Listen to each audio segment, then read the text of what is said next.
Welcome to the Time to Fly podcast.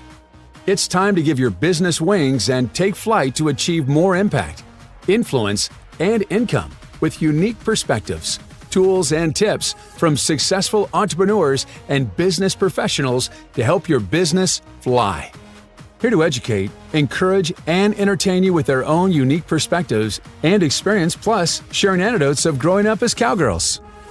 Here's your host, Nicole Homont. Welcome to this episode of the Time to Fly podcast. I'm your host, Nicole Homont, here today with Caren Glasser.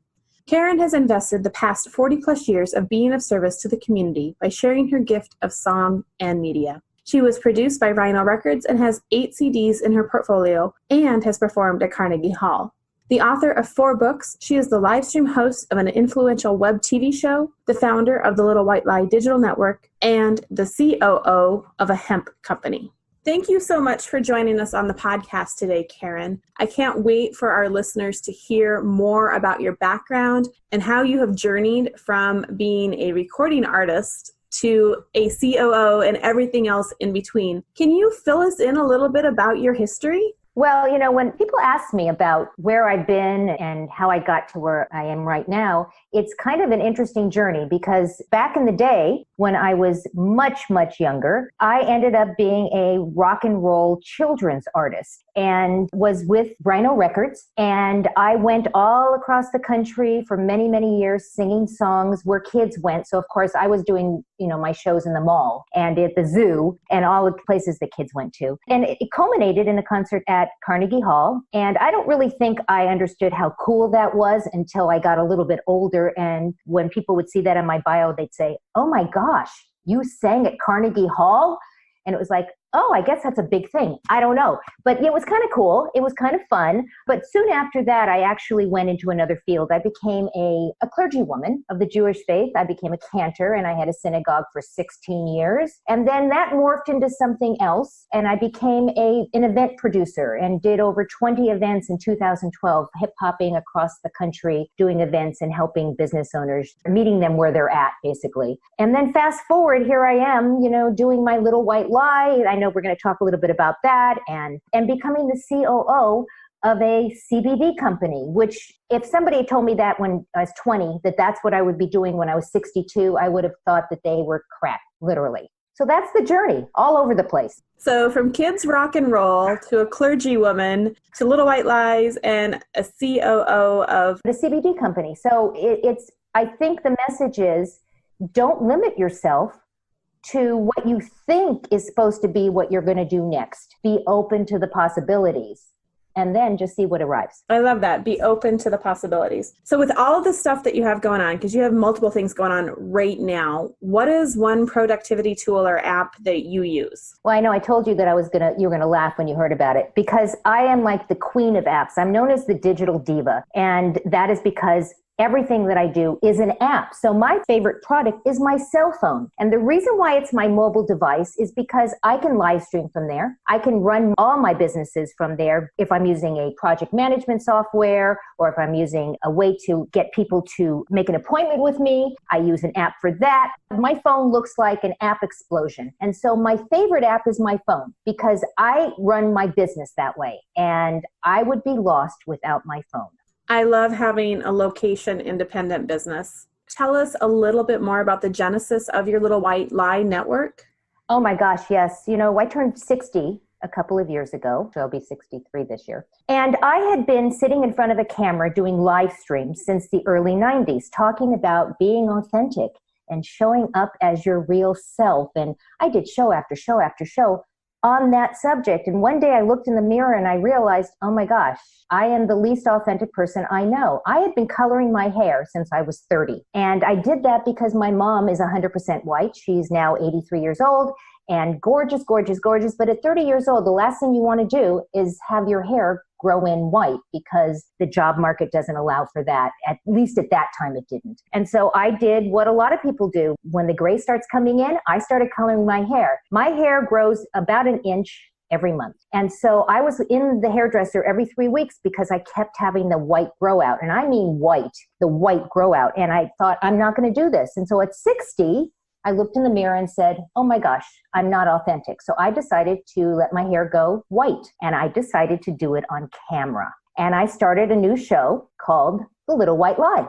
And it morphed into this huge, huge show. We now have close to 15 to 20,000 views in the first week after my shows air. And we talk about those things that we lie about to ourselves. I'm too old to wear these kind of clothes. I'm too old to learn technology. I'm too old to do this job. All of those things that we lie to ourselves about. And for me, I was lying about what I look like. And I felt that if I could show up as my real self and be vulnerable and be in that space of, wow, I've got white hair. What are people going to think? Because people can be cruel. We know that. They point things out that you don't want them to point out. And something magical happened. In doing that, I actually elevated my visibility and my influence in the community, because I had people coming to me and saying, well, if she can do that and do it on camera, I can do something else that I've been lying to myself. It's not just about your gray hair. The little white lie is just, that's my little white lie. But the little white lie is that we all stand behind something that we tell ourselves it's not true. I love that you are more authentic now and you feel that. And I've watched a few of your videos. It definitely shows through. What are some tips you can share for people to live a more authentic life? I think that we all get caught up in what other people think about us. And the reality is they're not thinking about us. They're thinking about themselves and wondering how other people are thinking about them. And I think that that is a big mindset switch when we start to realize that really it's how we think about ourselves at the end of the day. It doesn't really matter what other people think. We're going to resonate with certain people and we're not going to resonate with other people. I believe that we live in the blue ocean of abundancy. We don't live in the Red Sea of scarcity. And so when you come to that, and that we're all abundant and that we live in an environment that everybody has a say and everybody has an opinion and it's okay, then we're allowed to show up as ourselves. And it is game changing. If I had known this 30 years ago, I would have done this 30 years ago. It has been a game changer. It has changed my life, literally and figuratively. It opened up the opportunities that I have with the company that I'm the COO with, because I showed up in a different way. You know, with the podcast, we try to encourage entrepreneurs and would-be entrepreneurs to get out there and share their ideas. With all of your experience being in front of the camera, can you share a couple tips to help people get over that fear? Oh my gosh, yes. So, biggest thing I think that people have the fear in the live streaming or any kind of video is that they don't like the way they look. Somehow they think that the way they look on camera is different than the way they look actually in person. We see something different in the camera than everyone else who's looking at you. Your picture, your video, you in person, it's the same picture. And so what I like to say to people is I want to literally slap them and say, snap out of it. You look exactly how you look. Start to enjoy, appreciate, and love yourself. I spent a lot of time in the very beginning when I started to live stream, and I'd say it's back in the early 90s. I would look at myself in the mirror, I would do these videos, and I sucked. I was so bad to the point that I said, I can't do this. How do people do this? Practice, practice, practice. Get yourself in front of a camera and just start doing it. Look at it, say, oh, you know what? I blink too much here. Let me concentrate a little bit more. Maybe I'll stop blinking. Or, I have a funny look on my face. Start looking at yourself. Contact some of your very close personal friends that you know are going to give you the honest truth and tell you not what you want to hear, but what you need to hear. And finally, make sure that your why, the reason that you're doing this, is bigger than I just want to get on a camera and talk about the food that I ate. Make sure that what you are talking about resonates with you first, because when it resonates with you first, it is going to come out in front of the camera and people are going to say, I want what she's having. And at the end of the day, isn't that what we all want? We want them to have what we have. And we want them to say, oh my gosh, this person is amazing. Or, you know what, this person doesn't resonate with me. I'm going to go find somebody out. And that's okay.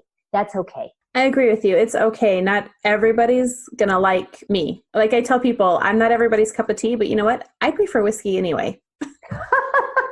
Me too. So with showing up more authentically, you said that this also helped lead to the COO position. Can you tell us a little bit more about that journey? Absolutely. So in this journey of me being on live stream and being visible all around the world, I started being visible all around the world, and I got the notice of some people that I guess had been following me, but decided to reach out because they were seeing me everywhere. That was like, who is this woman? And originally I was brought into this company. The company's called Hemp Smart. I was brought into the company to help them with their marketing and social media and live stream, and to actually just help bring visibility. It's a network marketing company, bring visibility. Somewhere along the line, about, 6 months in, I was running the company, and they asked me if I would move down to Escondido, I was in Napa. I love Napa, but I moved down to Escondido in the San Diego area, and I took this job. I would not have even been asked to take this job if they had not even known who I was. And the reason that they found out who I was is because I started showing up in a completely different way. Now, with the internet, we're pretty much global enterprises if we want to be. Yes. What are your strategies for getting outside of the United States? You know what? As my good friend Joey Garrity likes to say, you want to play in other people's backyards. And so what I do is I reach out to people that I believe are symbiotic to what I'm doing. I don't necessarily want to have everybody in my backyard that does exactly what I do, not because I'm afraid of competition, but because that's pretty boring. I want to be in a backyard with people that do a lot of different things, be it a coach, or be it a financial advisor, or be it a real estate agent. The idea behind this is that when you go into other people's backyards, you let them into your backyard. And then you do this wonderful thing called collaboration. I think the collaboration is queen. At the end of the day, if we're just going to stay in our own little backyard and play all by ourselves, how boring is that? And that's going to get old really, really, really quickly. And I kind of think it gets kind of incestuous, because when you're only playing with those same 10 people that you always play with, you're not going to grow. You can't leverage that. And so I do think that by getting to know people online, taking that relationship offline, and for me, an offline relationship may be a Zoom call, or it may be a Facebook call. You can now do this, video to video on Facebook. That to me is taking my online relationship offline, even though technically it's online. I'm taking it offline. I'm having a face-to-face conversation. I'm getting to know somebody. I find out what they love, what they like to do, and then I make it my mission to make sure that I can refer somebody to them or make a connection for them, so that when something crosses their bandwidth, like a show of mine, they're going to say, oh my gosh, she's so great, I'm going to share this out.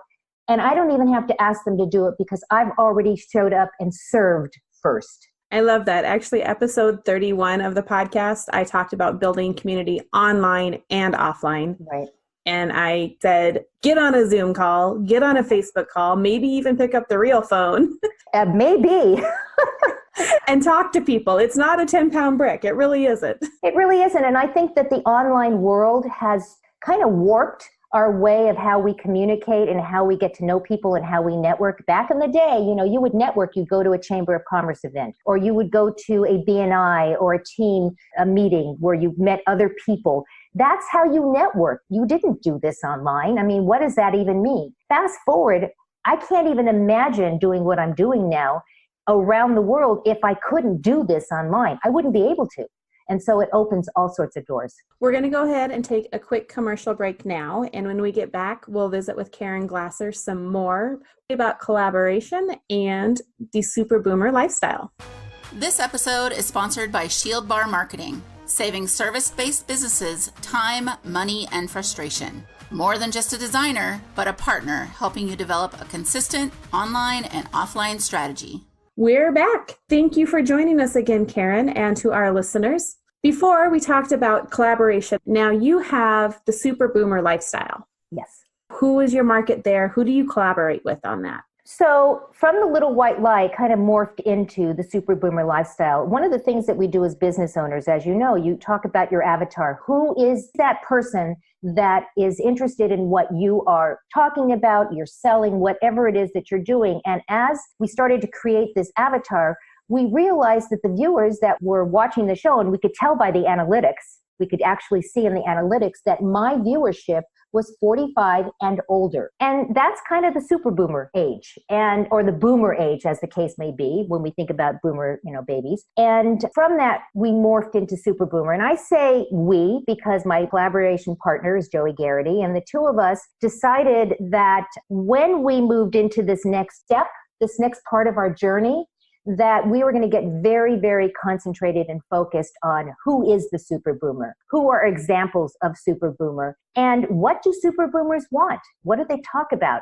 And from that became the show, which is now in its second season as the Super Boomer Lifestyle Show. And again, I don't stop. So I used to do a show called The Passion Point, and then it was The Little White Lie, and now it's the Super Boomer Lifestyle Show. I don't get stuck in the past. I always like to move forward. From that show, we now have a store. So we have an online store called the Super Boomer Lifestyle, in which people can go and get those products and services that Joey and I myself have vetted, that we ourselves use, and that we believe will help you embrace your super boomer. And so I've had some great guests on. They're international guests. We bring them on from all over the world.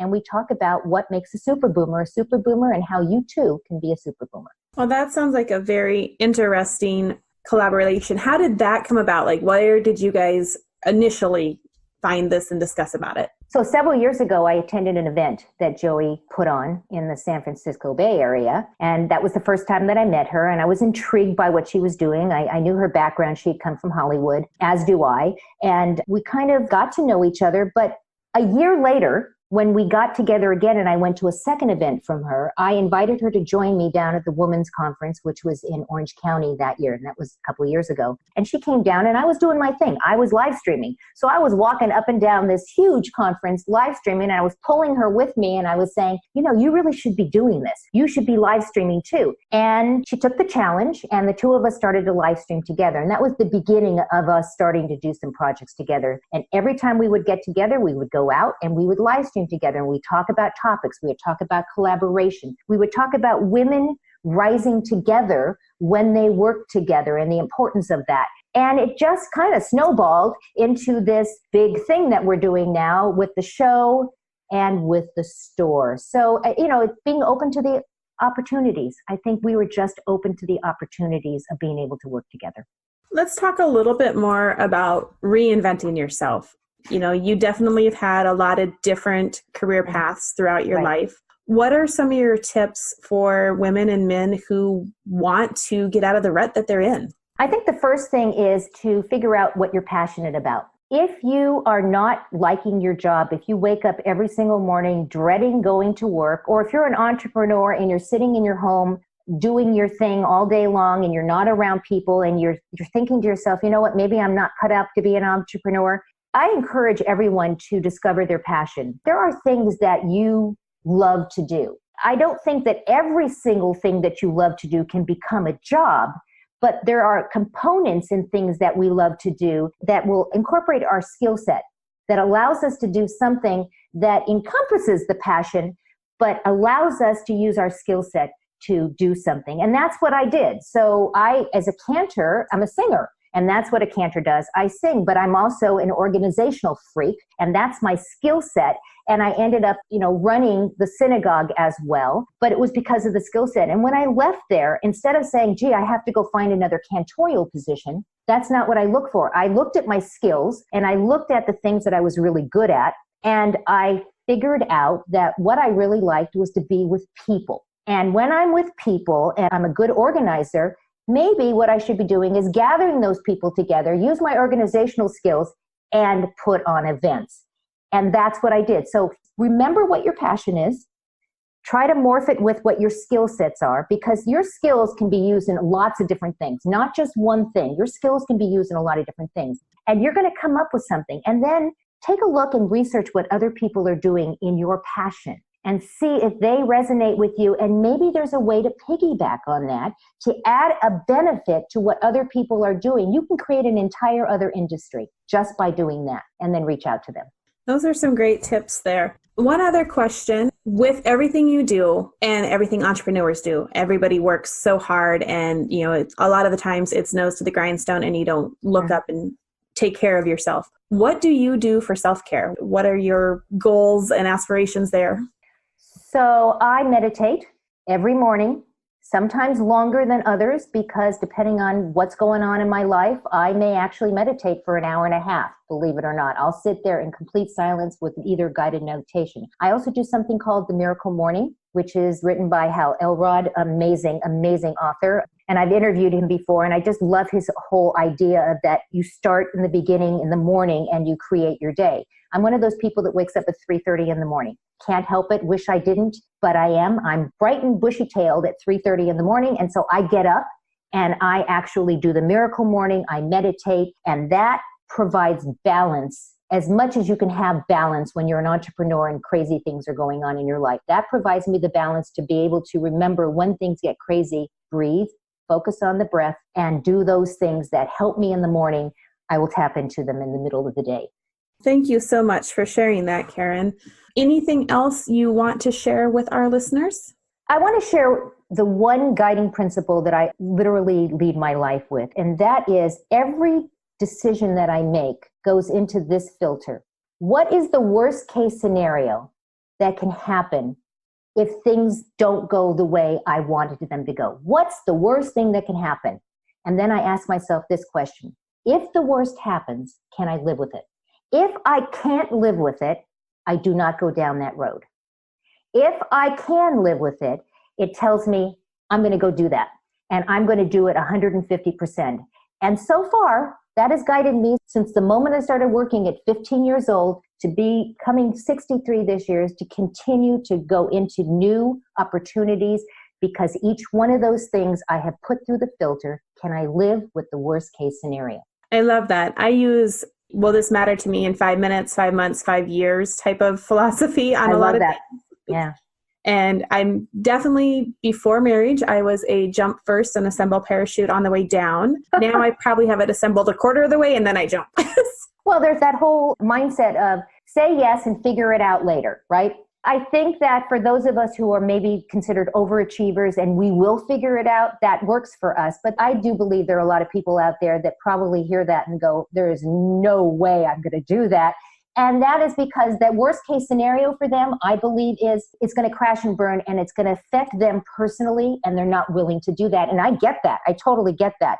So I think that if you can run it through the filter, at least it works for me. And I love your filter. I love what you say. That's great. Well, thank you, Caren. Where can our listeners connect with you? They can find me both on Twitter and on Instagram at Caren Glasser, with Caren with a C, not too complicated. They can find me on Facebook again at Caren Glasser, or go visit my page there, The Little White Lie Digital Network. All of my shows live there. They can also go to the website, thelittlewhitelie.com. All of the shows live there, as well as blogs. And finally, come visit us at thesuperboomerlifestyle.com. Love to see you there. Perfect. We will be sure to link to all of that in our show notes too. Thank you so much for joining us today, Caren. It is absolutely my pleasure. I love what you're doing. I love your shows.